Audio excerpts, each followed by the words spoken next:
ओम नमो भगवते वासुदेवाय। ओम नमो भगवते वासुदेवाय। ओम नमो भगवते वासुदेवाय। नारायणं नमस्कृत्य नरं चैव नरोत्तमं देवीं सरस्वतीं व्यासं ततो जयमुदीरयेत्। नष्टप्रायेषु भद्रेषु नित्यं भागवत सेवया भगवती उत्तमश्लोके भक्तिर्भवति नैष्टिकी। मम ज्ञानतिमिरान्धस्य ज्ञानाञ्जनशलाकया चक्षुरुन्मिलितं येन तस्मै श्रीगुरवे नमः। नमो विष्णुपादाय कृष्णप्रेष्ठाय भूतले श्रीमते भक्तिवेदान्तस्वामिनिति नामिने। नमस्ते सारस्वती देवे गौरवाणी प्रचारिणे निर्विशेष शून्यवादी पाश्चात्य देश तारिणे। जय श्री कृष्ण चैतन्य प्रभु नित्यानंद श्री अद्वैत गदाधर शिवासादि गौर भक्त वृंद। हरे कृष्ण कृष्ण कृष्ण हरे हरे हरे राम राम राम हरे हरे। हरे Krishna. Chapter 3, Gajendra's prayers of surrender. Okay, so this is a very beautiful. Actually, there is a Palashruti of this one who chants. Uh,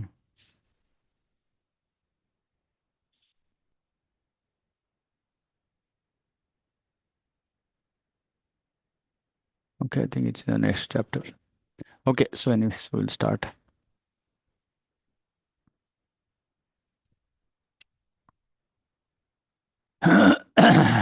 श्रीबादरायणीरुवाच एवं व्यवसितो बुद्ध्या समाधाय मनोहृदि जजाप परमं जाप्यं प्राग्जन्मन्यनुशिक्षितम्।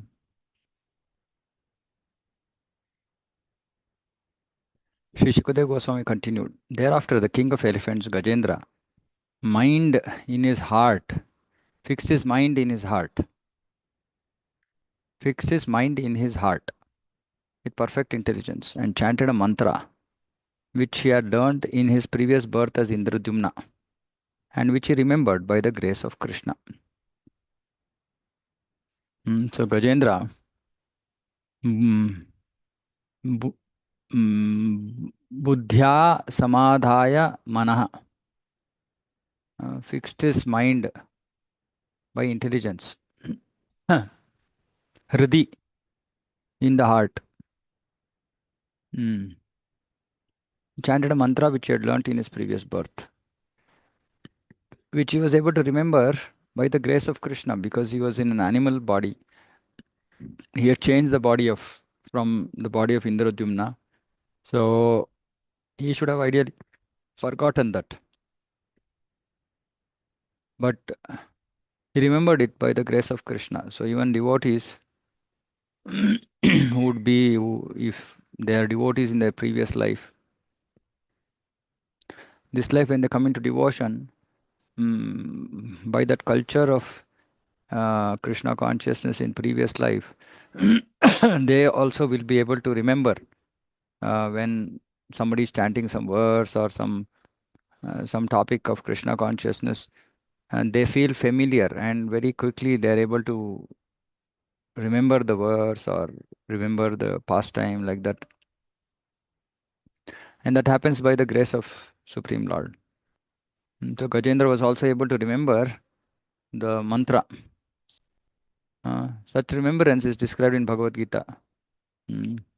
Tatratam buddhi samyogam labhate paurva dehikam yatate cha tato bhuyah samsiddhau kuru nandana पूर्वाभ्यासेन तेनैव ह्रियते ह्यवशो पिसः. This is about incomplete yogi. Krishna is describing in the 6th chapter. So he says, even if a person engaged in devotional service falls down, he is not degraded, but is placed in a position in which he will, in due course of time, remember the personality, Supreme Personality of Godhead. Now, which is why sometimes different devotees come in touch with Krishna consciousness at different stages of their life. Uh, mm, some very, very fortunate souls come in contact very early in life. Small children in our Krishna consciousness movement. From childhood, somehow they have more inclination towards Krishna consciousness because they have made sufficient progress, it shows. And then there are others. like us who come in at a reasonably later stage in our life. Mm. Of course, I mean, there is no rule saying that because we came later in life that we will take more lives to achieve perfection. Nothing like that. But just that it depends on our how much Krishna consciousness we have developed, how much material desires we have retained in our previous life, like that. But in course of time, uh, any devotee will be brought to the platform of Krishna consciousness by the grace of Krishna. As explained later, Gajendra was formerly King Indradyumna, and somehow or other in his next life he became King of Elephants. Now Gajendra was in danger, and although he was in a body other than that of a human being, he remembered the stotra he had chanted in his previous life. Yatate cha tatho bhuyah samsiddho kurunandana. To enable one to achieve perfection, Krishna gives one the chance to remember him again. This is proved here, for although the king of elephants, Gajendra, was put in danger, this was a chance for him to remember his previous devotional activities so that he could immediately be rescued by the Supreme Personality of Godhead. Gajendra was that way fortunate because till now in this life as an elephant, he had not remembered the Supreme Lord. But now, when he was put into a totally helpless situation, hmm, so we should understand this um, Atma Nivedanam in Shadvida Sharanagati. Anukulyasya Sankalpa, Pratikulyasya Vardhanam, Rakshishyati iti Vishwasa Goptatyavarnam Tata Atma Nikshepa or Atma Nivedanam. So, this Atma Nikshepa, the Atma Nivedanam, is a state of helplessness, is a feeling of helplessness in this material world. And in that helpless situation, a devotee surrenders completely, depends completely on Supreme Lord. So Gajendra was fortunate because if he had not been put into this dangerous situation, he would not have remembered the Supreme Lord. And Vishnu would not have come and delivered him. So again, don't be disappointed about any suffering that you might have in life. It's just the mercy of Krishna. Mm. If we pray that problem be removed, indirectly we are telling Krishna, saying that I am not ready to go back home, back to Godhead in this life. I need some more time. Because I'm not able to understand bodily suffering, or I'm not able to tolerate bodily suffering. So which means basically we're going to just simply waste time, take one more birth and things like that. Hmm. It's okay if we are in perfect Krishna consciousness, we can understand that the suffering is actually no suffering. Because the suffering enables us to go near Krishna, become more dearer to Krishna. It is imperative, therefore, that all devotees in Krishna consciousness practice chanting some mantra. Mm. Prabhupada is now giving us an instruction.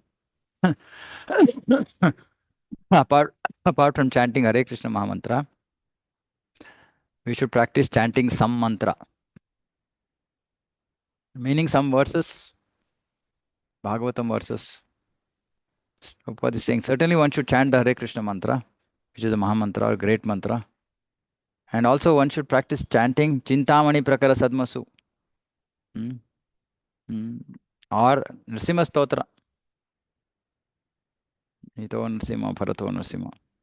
Every devotee should practice in order to chant some mantra perfectly so that even though he may be imperfect in spiritual consciousness in this life, in his next life he will not forget Krishna consciousness, even if he becomes an animal. Of course, if you have so much attachment to Hare Krishna Mahamantra, then that's good enough.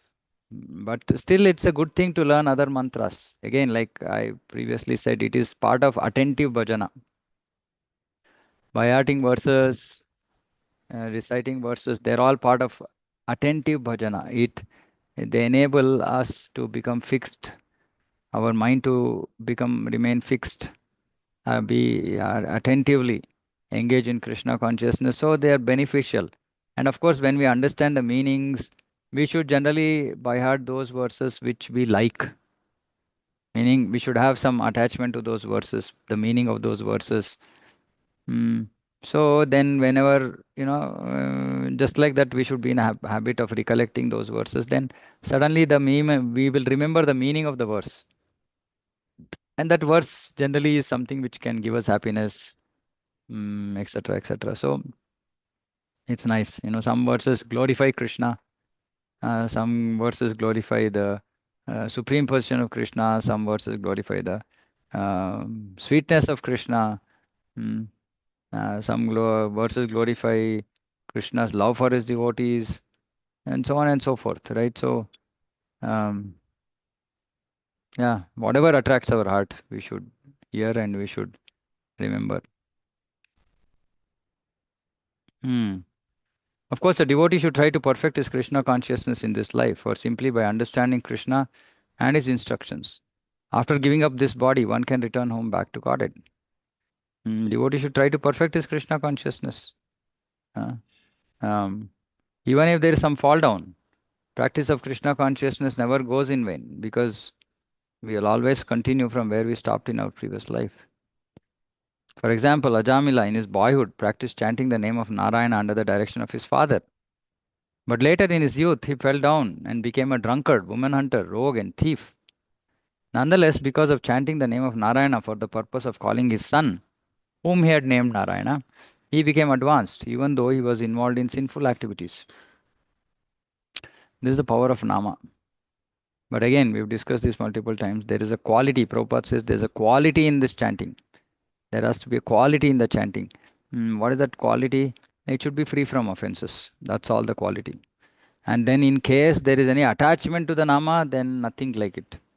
Then Nama will take us back. Hmm. Krishna is strict, but Krishna's Nama is not strict. Uh, Krishna is strict, but Chaitanya Mahaprabhu is not strict. So like that. So we should use these opportunities. Therefore, we should not forget the chanting of the Hare Krishna Maha Mantra under any circumstances. It will help us in the greatest danger, as we find in the life of Gajendra. So one is to by heart other verses, but we should try to develop more attachment to the holy name, and the attachment to holy name also requires some purity, and that purification is achieved through chanting other mantras, reading Bhagavatam, etc., etc. But the other thing I was telling, that don't chant mantras which have not been prescribed by Prabhupada. Prabhupada has given set of mantras which are there in Vaishnava songbook, for example, verses of Bhagavatam, Bhagavad Gita. These are good enough. Nowadays, devotees are in the habit of, by hearting verses which are, yeah, like I was saying, Narsimha Kavacha and all that. We don't need all that. Prabhupada here he says Narsimha Stotra, and he says Ito Narsimha, Bharato Narsimha. So yeah, we need to chant, but we need to chant at least um, mantras of pure devotion. And for that, we need to understand, we need to be able to distinguish between pure devotion and mixed devotion. Anytime we are asking anything connected to this body or this material world, it's mixed devotion. Anything, except only when we are dying. Bhakti Rasamrita Sindhu says only self may sustenance, if at all, if there is any prayer, it can be made, but that also not like regularly. Suddenly it's like some danger. You suddenly see some, whatever, some bull running at you or some vehicle coming directly at you. You can pray, Krishna, please help. You can pray. For example, in Goloka, you see, whenever there is a demon, what do the devotees there do? They just call out Krishna. So that's still part of pure devotion. That's part of complete dependence on Krishna. But not that for small things and all we call out Krishna, and yeah, these kind of things are not required. So don't chant such mantras. Chant mantras completely knowing the meaning of those mantras and knowing whether they are pure devotional service or not. That's what is required. Shri Gajendra Vacha. Okay, now he starts his beautiful prayers. Om Namo Bhagavate Tasmai Yata Etachchidatmakam Purushayadi Bijaya Pareshaya Bhidhimahi. The king of the elephants, Gajendra, said, I offer my respectful obeisances unto the Supreme Person Vasudeva. Because of him, this material body acts due to the presence of spirit, and he is therefore the root cause of everyone. He is worshipable for such exalted persons as Brahma and Shiva, and he's entered the heart of every living being. Let me meditate upon him. So, opulence of Krishna, his great supreme position, will be glorified in these verses. So, each verse will talk about a different aspect of Krishna. Hmm. In this verse, the words etach chid atmakam are very important. The material body certainly consists only of material elements. But when one awakens to Krishna conscious understanding, the body is no longer material but spiritual. See? But one has to awaken to Krishna conscious understanding, meaning one has to come to pure state. Mm. And then the so-called material body starts becoming more and more spiritual. The material body is meant for sense enjoyment, whereas the spiritual body engages in transcendental loving service of the Lord. So, which is why Bhagavatam Muktir Hitva Anyatha Rupam Swarupena Vyavastiti. Mukti means being engaged in our Swarupa Sthiti. Now, Swarupa Sthiti can mean two things. One is just as a servant of Krishna, the other in our constitutional rasa. Sakya, Dasya, Sakya, Vatsalya, Madhurya. Uh, any which way, one who engages in transcendental loving service, whether he is still in the mood of Dasya, he doesn't still know his constitutional position, maybe, but he has some inclination towards some rasa. But he is lovingly serving Krishna mm, in the mode of a servant. Even for such devotees, the material body ceases to exist. It becomes spiritualized. So it remains material to the extent we use this body for in material consciousness. The more we use the body and its faculties for spiritual activities in spiritual consciousness, the lesser the body will remain material. It will become spiritual. It is therefore, a devotee who engages in the service of Supreme Lord and who constantly thinks of Him should never be considered to have a material body. A devotee who engages in the service of the Supreme Lord, who constantly thinks of Him, should never be considered to have a material body because he has reached the perfection of his devotion. So his complete body is actually spiritualized. It is therefore enjoined. Gurushu Naramatihi. This is what I keep talking about. One should stop thinking of the spiritual master as an ordinary human being with a material body. Generally, like, somebody was asking me because my Guru Maharaj was a little bit indisposed, and then devotee started asking, what happened to Guru Maharaj? What happened to Guru Maharaj? I said, looks like some of us are doing some sinful activities. That's what has happened. And there is no further point in discussing the material, so-called visible material condition. Yeah, he is suffering. Whatever be the reason of his suffering, we are the cause. Disciples are the cause.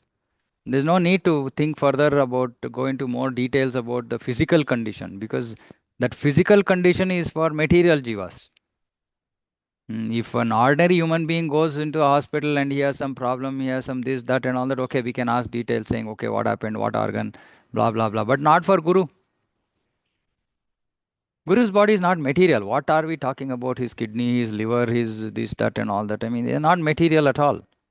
What we understand as kidney, liver are material organs. But Guru's body is not material. Okay, some organs are existing which now seems to be giving some kind of trouble. That is mainly because of the sins of the disciples. Neither the Guru has any consciousness of his body being material. So we have to understand this Guru Shu Naramati, and this is a big offense. To consider the Guru as an ordinary human being is a big offense. It is an aparada. One should stop thinking of spiritual master as an ordinary human being with a material body. Achay Vishnu Shiladihi. Everyone knows that the deity in the temple is made of stone. But to think that the deity is merely stone is an offense. It's made of stone, but it's not a stone, merely a stone. It is made of stone because the Supreme Lord has accepted that form in Kali Yuga or in any Yuga for that matter. Similarly, to think that the body of a spiritual master consists of material ingredients is offensive. Atheists think that devotees foolishly worship a stone statue as God and an ordinary man as the Guru. The fact is, however, that by the grace of Krishna's omnipotence, the so-called stone statue of the deity is directly the Supreme Person of Godhead, and the body of the spiritual master is directly spiritual. So please remember this. Please remember this in connection with Guru. And of course, all exalted Vaishnavas. Pure devotee who is engaged in unalloyed devotional service should be understood to be situated on the transcendental platform. Sagunan samatitaitan brahmabhuyaya kalpate.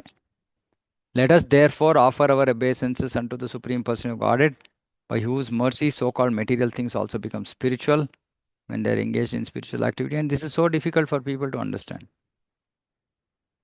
Something material ceases to be material if it is used in the service of Krishna. Yukta Vairagya. Omkara, Pranava, is the symbolic sound representation of the Supreme Person of Godhead. Om Tat Sat iti nirdesho brahmanas trividha smritaha. The three words Om Tat Sat immediately invoke the Supreme Person. Therefore, Krishna says that he is Omkara in all Vedic mantras, Pranava Sarva Vedeshu. The Vedic mantras are pronounced beginning with Omkara to indicate immediately the Supreme Person of Godhead. As soon as we say Om, it is indirectly, it is a impersonal representation of the Supreme Person of Godhead. When we say Hare Krishna, it is a personal representation. So Hare Krishna also includes Om. And Hare Krishna is more superior than Om. Because Om will give us liberation. Hare Krishna will give us love of Krishna. There's no difference. Srimad Bhagavatam, for example, begins with the words Om, Namo Bhagavate Vasudevaya. There's no difference between the Supreme Person of Godhead, Vasudeva, and Omkara. We should be careful to understand that Omkara does not indicate anything Nirakara or formless. But that's what people think. Indeed, this verse immediately says Om Namo Bhagavate. Bhagavan is a person. Thus, Omkara is the representation of the Supreme Person. Omkara is not meant to be impersonal, as the Mayavadi philosophers consider it to be. So, generally, in the people who read Vedas, they think that Omkara is impersonal. But Prabhupada is saying, okay, Omkara is also personal, but generally it is considered as impersonal by the impersonalists, and which is what is the normal practice. So, in that way, I was wrong when I said Omkara is considered impersonal by the impersonalists, but Omkara is also personal form. Omkara also refers to is a representation of the Supreme Person. This is distinctly expressed here by the word Purushaya. The supreme truth addressed by Omkara is Purusha, the Supreme Person. He is not impersonal. Unless he is a person, how can he control the great stalwart controllers of this universe? Lord Vishnu, Lord Brahma, and Lord Shiva are the supreme controllers of this universe. But Lord Vishnu is offered obeisances even by Lord Shiva and Lord Brahma. Therefore, this verse uses the word Pareshaya, which indicates that the Supreme Person of Godhead is worshipped by exalted demigods. Pareshaya means Parameshwara. Lord Brahma and Lord Shiva are Ishvara's great controllers, but Lord Vishnu is Parameshwara, the supreme controller. So just to summarize, so though Omkara is a representation of the Supreme Person, still the name or the mantra for perfection for us is the Hare Krishna Maha Mantra. The Omkara might also represents the Supreme Person, but Hare Krishna is a more effective mantra for this yuga, specifically because Vedas, chanting of Vedas is only restricted to Brahmanas. So it is not available for others, but Hare Krishna is available for everybody. Okay. Yasminnidam yataschedam yenedam ya idam swayam yosmat parasmat cha parastam prapadye swayam bhuvam Supreme Godhead is the supreme platform on which everything rests, the ingredient by which everything has been produced, and the person who has created and is the only cause of this cosmic manifestation. Nonetheless, he is different from the cause and the result. I surrender unto him, the Supreme Person of Godhead, who is self sufficient in everything. So, he is the supreme platform on which everything rests, the ingredient by which everything has been produced. Ingredient is Mahatattva. Mm. And person who has created and is the only cause of this cosmic manifestation. Sarva Karana Karanam. Nonetheless, he is different from the cause and the result. I surrender unto him who is self sufficient in everything. Bhagavad Gita, the Lord says, Maya tatamidam sarvam jagat avyakta murtina. I am the supreme person of Godhead, but everything rests upon my energy, just as an earthen pot rests on the earth. And the place where an earthen pot rests is also earth. Then again, the earthen pot is manufactured by a potter whose body is product of birth of earth. The potter's wheel with which the pot is made is an expansion of earth. And the ingredients from which the pot are made are also earth, as confirmed in the Shruti mantra. Yato vaimani bhutani jayante.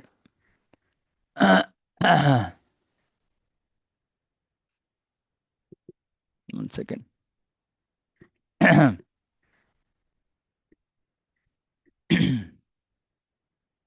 येन जातानि जीवन्ति यत् प्रयन्ति अभिशंविशन्ति. The original cause of everything is the Supreme Person of Godhead, and after being annihilated, everything enters into him. Prakritim yanti mamikam. This is the Supreme Lord, the Person of Godhead, Lord Ramachandra or Lord Krishna is the original cause of everything. Ishvara Parama Krishna Sachidananda Vigranada Radhir Govinda Sarvakarana Karanam. Krishna is known as who is known as Govinda, is the supreme controller. He has an eternal, blissful, spiritual body. He is the origin of all. He has no other origin, for he is the prime cause of all causes. The Lord is the cause for everything, but there is no cause for him. Sarvam Kalvidam Brahma. Matsthani Sarvabhutani na chaham teshvavastitaha. Although he is everything, his personality is different from the cosmic manifestation. So this is discussed already in the 9th chapter in Bhagavad Gita. Yeah, so Purushottama Yoga, the opulence of the Supreme Lord. Yasvatmanidam nijamaya yarpitam kvachid vibhatam kvachatat tirohitam aviddadrukshakshu vayam tadikshate sa atma mulo vatu mam paratparaha. Supreme Person of Godhead, by expanding his own energy, keeps this cosmic manifestation visible and again sometimes renders it invisible. He is both the supreme cause and the supreme result, the observer and the witness in all circumstances. Thus, he is transcendental to everything. May that Supreme Person of Godhead give me protection. So, Gajendra is praying to the Supreme Lord, saying, You are cause of all causes, you are the supreme cause, you are the supreme result, you are the observer, you are the witness, you are everything. Everything is coming from him, from you, but you are transcendental to everything. Please give me protection. That is why Gajendra is not classified as a pure devotee. Gajendra is classified as a Artho.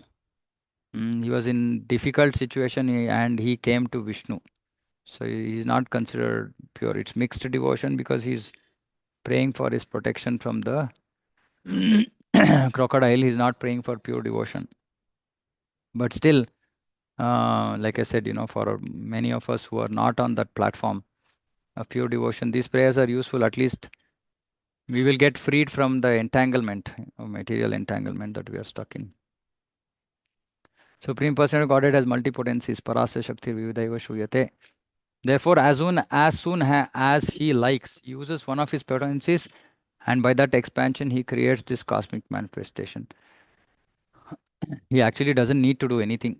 He just has to desire, that's all. Icha. And there is also Icha Shakti, which will just do whatever is required. Again, when cosmic manifestation is annihilated, it rests in him. Nonetheless, he is infallibly the supreme observer. Under any circumstances, the Supreme Lord is changeless. He is simply a witness. and is aloof from all creation and annihilation. Supreme position of the Lord. कालेन पञ्चत्वमितेषु कृत्स्नशो लोकेषु पालेषु च सर्वहेतुषु तमस्तदासीद् गहनं गभीरं यस्तस्य पारेभिर्विराजते विभुः. In due course of time, when all the causative and effective manifestations of the universe, including the planets and their directors and maintainers, are annihilated, there is a situation of dense darkness. Above this darkness, however, is the Supreme Person of Godhead. I take shelter of His lotus feet.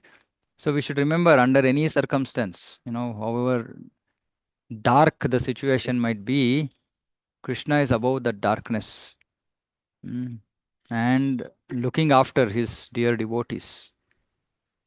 From the Vedic mantras, we understand that the Supreme Person of Godhead is above everything. He is supreme above all the demigods, including Lord Brahma and Lord Shiva.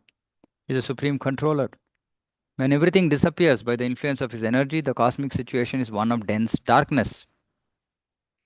Supreme Lord, however, is the sunshine, as confirmed in the Vedic mantras, Aditya Varnam Tamasap Parastat.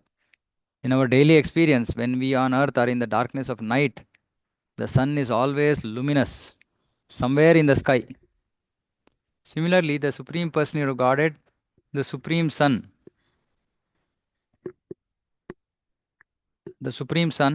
always remains luminous, even when the entire cosmic manifestation is annihilated in due course of time.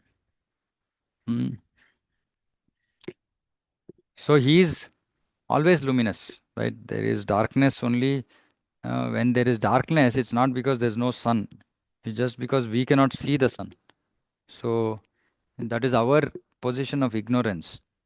So similarly, the Supreme Lord, Supreme Sun, he always remains luminous. There's no question of him being covered by darkness. Uh, uh,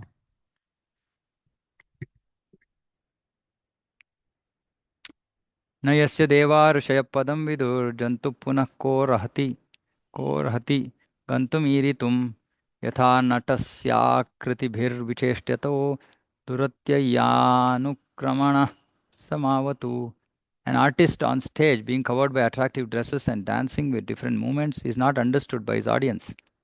Not understood meaning they can't figure out who he is. Similarly, the activities and features of the supreme artist cannot be understood, even by the demigods or great sages. Certainly by those who are unintelligent, like animals. Neither the demigods and sages nor the unintelligent can understand the features of the Lord, nor can they express in words his actual position. May that Supreme Person of Godhead give me protection. Bhaktya Mama Vijanati. Let's see what Prabhupada says. A similar understanding was expressed by Kunti Devi. The Supreme Lord exists everywhere, within and without. He even exists within the heart.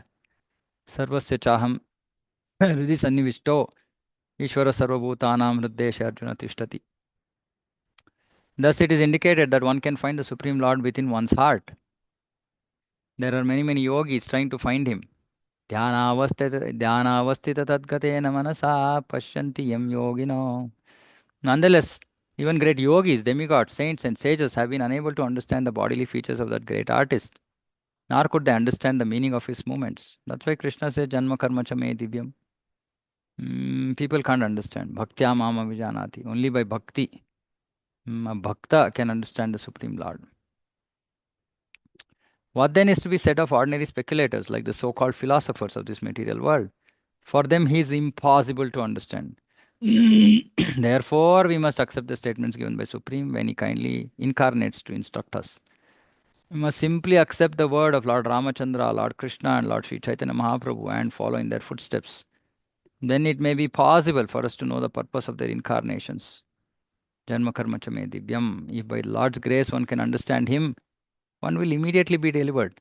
So while there are so many other processes for being delivered from this material world, the simplest process is to simply understand that Krishna, Janma and Karma are transcendental. If you can understand that, then we are immediately delivered, even within this material body. which means that we should not have any doubt about his divinity. Mm. Anything that he might have done, he has done, that we come across, should not create any kind of doubt in us, or not. We should not question his intention. We should not question him. We should not doubt him. Hmm? Because we completely understand that he is Divya. He's not, doesn't belong to this material world. Material rules don't apply to him. He is the creator of material rules, and those material rules are created for fallen souls like us, not for him. Whatever he does is possibly our lack of understanding of him, uh, and nothing else. Purnamada, Purnamidam, Purnat, Purnamudachyate. He is completely full, perfect, pure. But we can't understand because of our fallen condition. Mm. So one who can understand this, that everything about Krishna is Divya, he will immediately be delivered, even within this material body. The material body will no longer have any function, and whatever activities take place with the body will be activities of Krishna consciousness. This is called delivered. Delivered means not that we lose our material body, but there is no material function. There is no function, material function of the body. Whatever is being done is just directly activities of Krishna consciousness. In this way, one may give up his body and return home back to God. It's so simple. Simply understand in truth the divinity of Krishna. Once we understand, we should accept it, and thereby we engage our body, mind, and words in Krishna's service, and we are liberated. Hmm. So those who don't engage in material activities are already liberated. Doesn't matter whether they're perfectly pure, etc., etc. No, but it is liberated stage, which means Brahma Bhuta Prasannatma na sochati na kangshati. Such a devotee should have reached a stage where he is not worried or not desiring anything material. He is seeing every jiva equally, as um, being in Maya or being away from, or not having Krishna consciousness. And he tries to distribute Krishna to give Krishna to everybody. Then he gets Mad Bhakti, that pure devotion will be bestowed upon him. And such a person is liberated.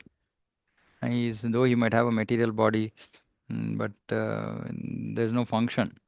Material body is not doing any material function. Which is why we should not generally comment about other devotees without knowing their internal position. Didrikshavo yasya padam sumangalam vimukta sangha munaya susadhavaha charantyalokabratam avranam vane bhutatma bhutaha surudha samegatihi.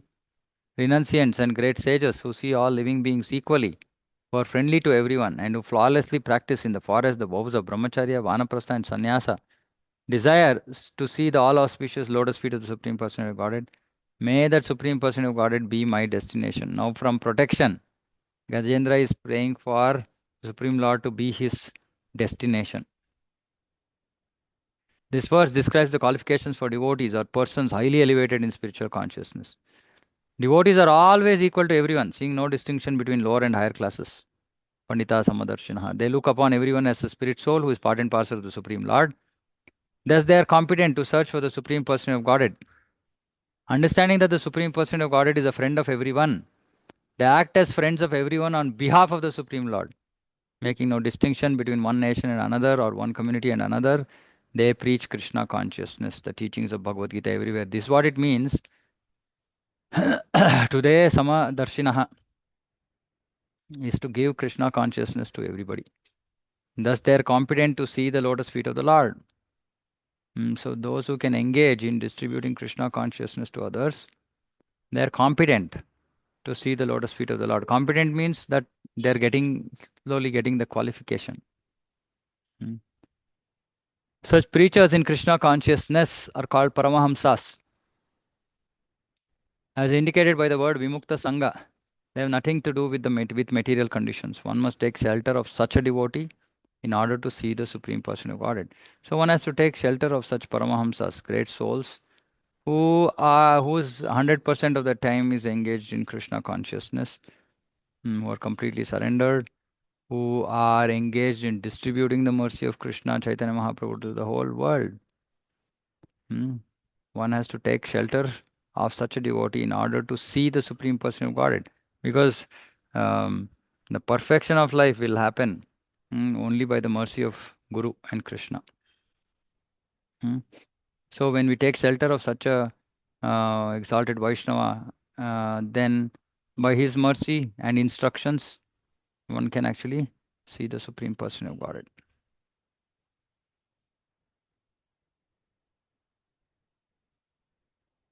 Okay, one more verse, we'll finish.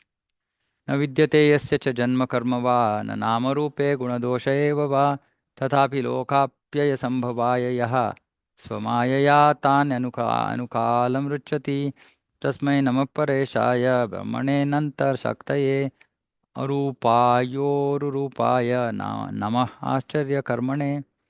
The Supreme Person of Godhead has no material birth, activities, name, form, qualities, or faults. To fulfill the purpose for which this material world is created and destroyed, he comes in the form of a human being, like Lord Rama or Lord Krishna, by his original internal potency.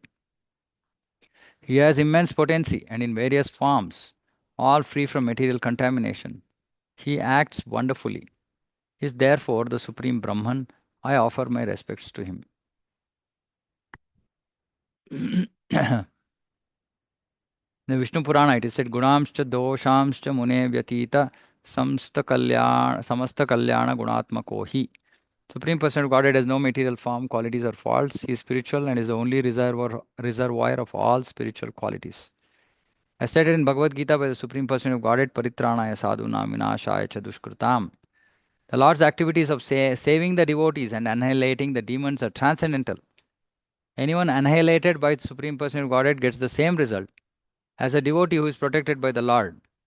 Meaning, both of them are transcendentally promoted. Not that it is the same result, mean exactly the same result. No. They are all transcendentally promoted. The only difference, see, that is why when we are reading Prabhupada's purport, we should not stop at this. Anyone annihilated by the Supreme Person of Godhead gets the same result as a devotee who is protected by the Lord. Okay, today my reading time is over. Stop. The next two statements are what is going to give us the complete understanding of what Prabhupada is writing here. So he's put a semicolon. First he's saying both of them are transcendently promoted. Then he's saying there's also a difference. The only difference is that the devotee goes directly to the spiritual planets and becomes an associate of the Supreme Lord, whereas demons are promoted to Brahmaloka, meaning the impersonal effulgence of the Lord. Both of them, however, are transcendently promoted. So they get the same result. The Lord's killing or annihilating of the demons is not exactly like the killing of this material world. Although he appears to act within the modes of material nature, he is nirguna, above the modes of nature. Which means that if somebody kills within the material, ordinary person kills another ordinary person, he is under the rules of this material nature. So even if the government punishes him, not punishes him, whatever, law punishes him, not punishes him, he is punished by modes of nature, by Prakriti, because he's violated the rules. But for the Supreme Lord, because he's not, nothing that he does is material, so he has no bondage. He doesn't have anything like material bondage. He doesn't come under the rules of karma. So we have to understand this. He's above the modes of nature. His name is not material. Otherwise, how could one get liberation by chanting Hare Krishna, Hare Rama? And if his name itself is non-material, how can he be material? The names of the Lord, like Rama and Krishna, are non-different from the person Rama and Krishna. Thus, by chanting the Hare Krishna mantra, one constantly associates with Rama and Krishna, and therefore becomes liberated. Practical example is Ajamila, who always remained transcendental to his activities simply by chanting the name Narayana. See, Prabhupada is saying that though Ajamila seemed to be engaging in abominable material activities, he always remained transcendental to his activities simply by chanting the name Narayana. So powerful.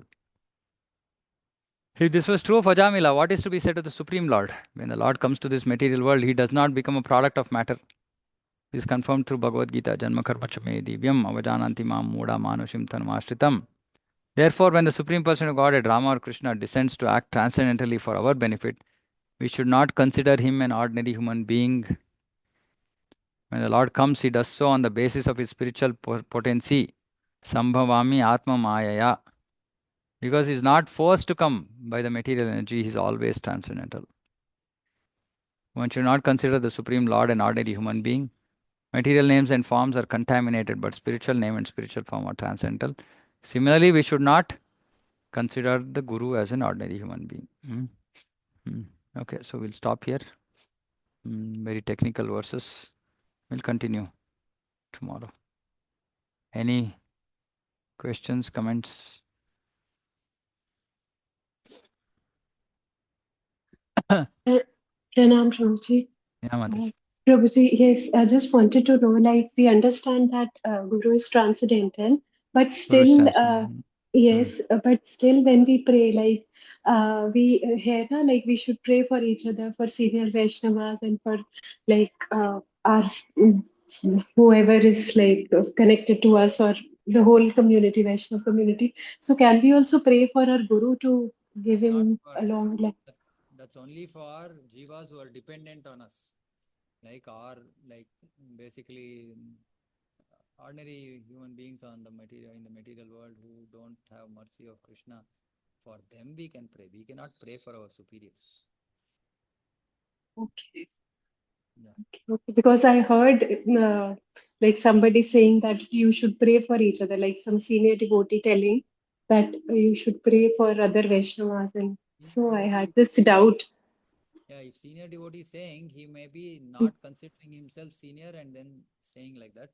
But we should understand saying that we don't have the qualification to pray for anybody who is superior to us in devotion. It's not etiquette. That's why Okay, okay, even praying, you suppose say somebody senior to you comes and tells you saying that please pray for me, then also it's generally good to ask saying that what exactly I'm should I here, pray? Prabhuji. Yeah, we Okay, could not okay, hear Prabhuji. at all. Yeah.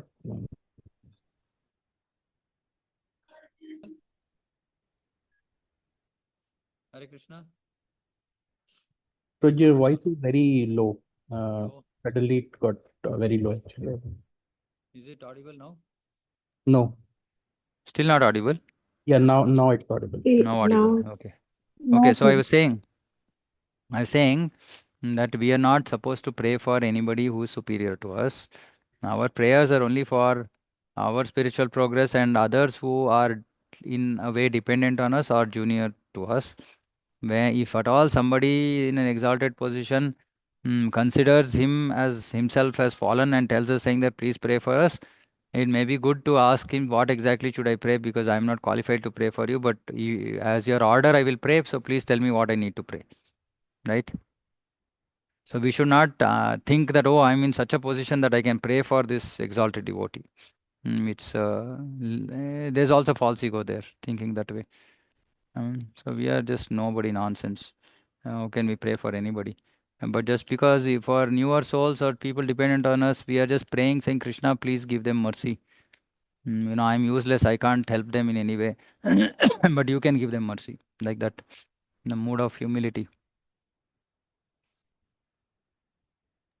Yes, Prabhuji. Thank you. Yeah. Okay, anything else? Yes, Proji. Hare Krishna.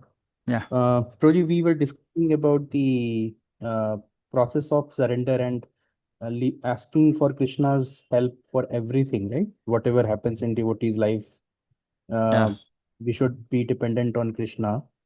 Mm, So based on yesterday's discussion and today's discussion, one question I had is that Krishna reciprocates to the extent of surrender, right? So mm, sometimes the feeling or a fear might be there that what if my surrender is not complete and will reciprocate, but not in full capacity, and I might have to also deal about my karma phala. So uh, that fear always might be there, right? So should we also have that fear or just treat that, okay, if that is karma phala, then that's for purification and still Krishna will basically help us in that situation. So how to deal with this thing that Krishna will surrender?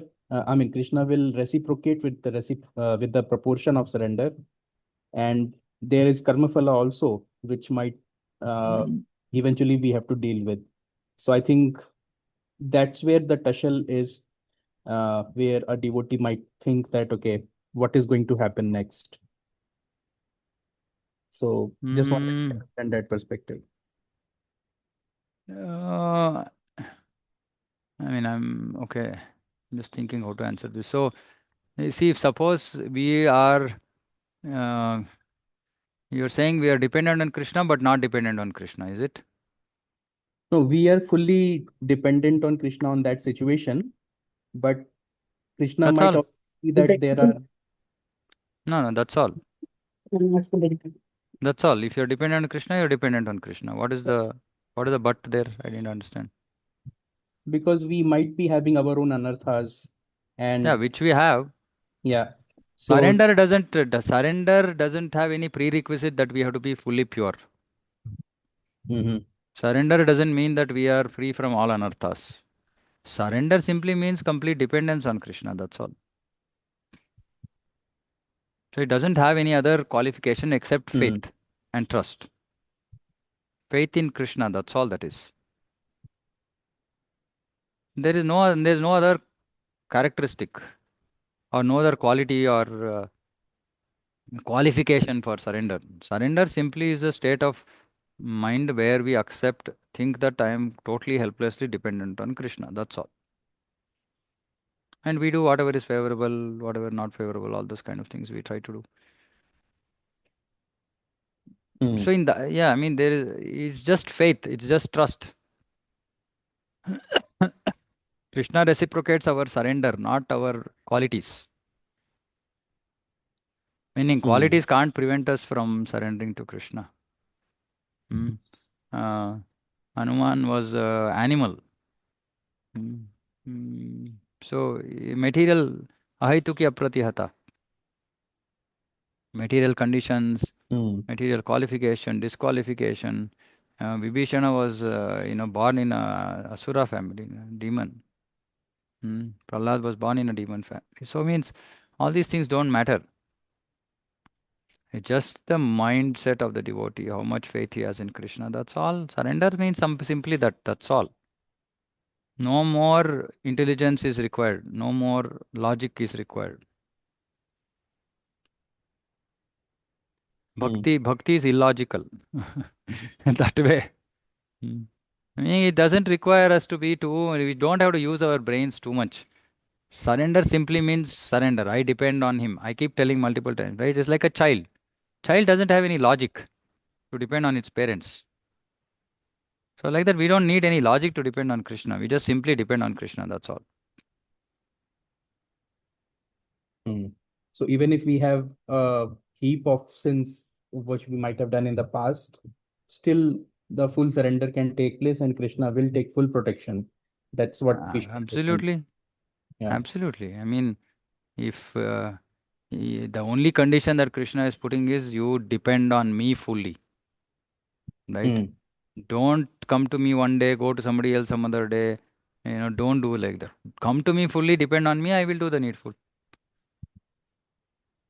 That sarva dharman parityaja means at one level give up all engagement. At a more earlier level, it's not maybe giving up all engagement, but it's giving up all other dependence on anybody else.